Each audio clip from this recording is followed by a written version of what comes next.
ظاہر میں بڑے تہجد گزار ہوں گے جی, ظاہر میں دیکھا جائے تو بڑے ماشاءاللہ ایسا چہرے پہ نور کی کرنیں نکل رہی ہوں گی, آپ باقاعدہ ان سے نور ادھار لوگے, آپ اتنا نور ہوگا ان کے چہروں پہ. آپ دیکھیں گے کہ جی ماشاءاللہ ماشاءاللہ جی وہ ایسے زبردست ہر وقت روتے رہتے ہیں اللہ کی یاد میں, لیکن اندر ان کے دنیا کی محبت کے گٹر ابل رہے ہیں. میرے پاس ایسے لوگ آتے ہیں, اتنی بڑی داڑھی, چہرے پہ رونق, سر پہ ٹوپی, بعض دفعہ تو پگڑی ہوتی ہے, اور ایسی شلوار آتی پنڈلیوں تک, فیکٹری کا مالک ہے, آ کے بیٹھا ہے اور کہہ رہے ہیں مفتی صاحب ٹینشن میں ہوں. ابے کس بات کی ٹینشن ہے؟ کہہ رہے مجھے ہر وقت ڈر لگا رہتا ہے میری دولت مجھ سے چھن نہ جائے. میں نے کہا میرے بھائی آپ کے دل میں دنیا کی محبت کے گٹر ابل رہے ہیں. آپ نے پیسہ جیب میں رکھنے کے بجائے کہاں رکھ لیا؟ دل میں رکھ لیا. میں نے کہا اس کو دل سے نکالو. کہہ رہے کیسے نکالوں؟ میں نے کہا بولو چھن جائے تو چھن جائے, بھاڑ میں جائے تو کیا ہو جائے گا, چھن جائے گی تو. کہہ رہے چھن جائے گی تو کیا ہو جائے گا, سب کچھ چھن جائے گا تو کیا ہو جائے گا. میں نے کہا کیا ہو جائے گا؟ کچھ بھی نہیں ہوگا. کہہ رہا ہے بھائی بہت کچھ ہو جائے گا. میں نے کہا ٹماٹر بیچنا ہے یار. کہہ رہے میرے بیوی بچے. میں نے کہا بیوی بچوں کو کہنا اسی ٹماٹر کی آمدن میں گزارا کرنے کرو, نہیں تو پتلی گلی سے نکلو. بعد میں بھی تو انہوں نے قبر میں اتارنا ہے کہ نہیں اتارنا؟ کیا خیال ہے بھائی؟ ابے کیا بیوی بچے تمہارے ساتھ قبر میں جاتے ہیں؟ تو میں نے کہا ویسے بھی انہوں نے قبر میں پھینک پھانک کے آ جانا ہے تھوڑے دنوں میں, اس کے بعد کتنے دن یاد کریں گے بتاؤ؟ آج کل کی جو لبرل اولاد ہے وہ 4-5 دن بھی تکلف سے یاد کرتی ہے وہ, کہ ابا چونکہ مرے ہوئے ابھی تازہ ٹائم گزرا ہے تو 2-3 دن تو یاد رکھو نا, ٹی وی شیوی نہ چلاؤ. وہ بھی ان کا دل چاہ رہا ہوتا ہے نئی فلم آئی ہے دیکھ لو, نیا ڈرامہ آیا ہے دیکھ لو, لیکن چونکہ لوگ کیا کہیں گے اس لیے وہ نہیں دیکھ رہے ہوتے. اس اولاد کی خاطر یار آپ اتنا اپنے آپ کو دنیا کی محبت. میں نے کہا انجوائے کرو, انجوائے.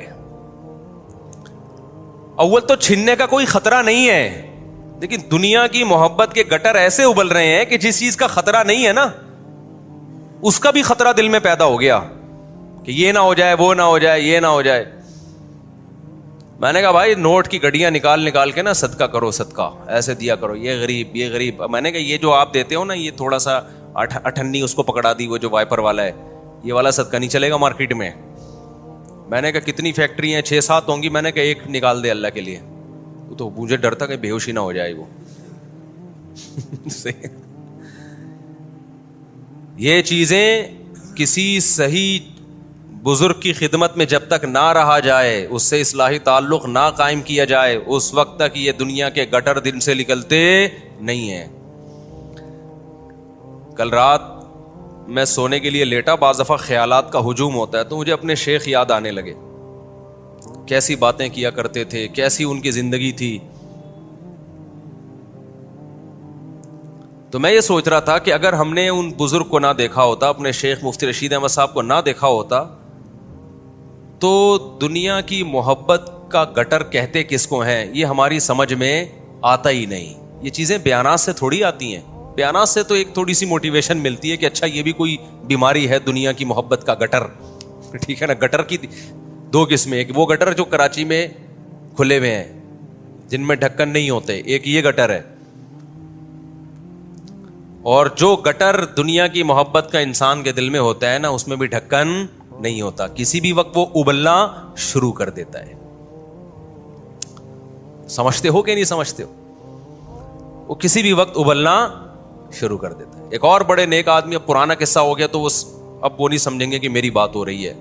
بعض دفعہ میں قصہ اتنے عرصے کے بعد سناتا ہوں, وہ تو بہت پرانا جاتا ہے, لیکن نیا قصہ سنانے میں حرج یہ ہوتا ہے کہ وہ سمجھ جاتے ہیں میری بات ہو رہی ہے. اور صاحب بڑے نیک, بڑے دیندار, یہ سب میں باتیں کر رہا ہوں جو گیٹ اپ سے اور نماز روزے سے آپ ان کا تقویٰ دیکھو گے, آپ بولو گے بھائی تقوی کی بلندیوں پہ یہ بندہ پہنچا ہوا ہے. میں بیت ہونے لگا تھا, اتنے نیک مجھے لگا کہ یہ بہت ہی بڑے نیک بزرگ ہیں. جوان تھا وہ, اتنے یعنی ایجڈ نہیں ہے. میرے پاس آئے کہ اچھا میرے بیانات بھی بہت سنتے. میرے پاس آئے مفتی صاحب ہمارے 2 بچے ہیں, اب پریگننسی ہو گئی ہے بیگم کو, میں بہت ٹینشن میں ہوں. میں نے کہا ٹینشن کیا؟ یہب لمن یشاء اناثا، اللہ کہتے ہیں میں جس کو چاہوں بیٹیاں گفٹ دیتا ہوں اور جس کو چاہوں بیٹے گفٹ. تو گفٹ پہ کس کو ٹینشن ہوتی ہے؟ اچھا میرا خیال تھا وہ یہ بات کریں گے بیگم کی صحت خراب ہے، ڈاکٹر نے سختی سے منع کیا، اتنی صحت خراب ہے اب مرنے کا خطرہ ہے یا اور کوئی اور بیماری کا خطرہ ہے، یہ بات کریں گے. یا یہ کہیں گے کہ جی وہ سنبھالنے والا گھر میں کوئی نہیں ہے، ایک سال کے وقفے سے 2 آ گئے تو فوراً تیسرا آئے گا. تو بیگم ذرا لگژری لائف اسٹائل کی عادی ہے، ٹھیک ہے نا،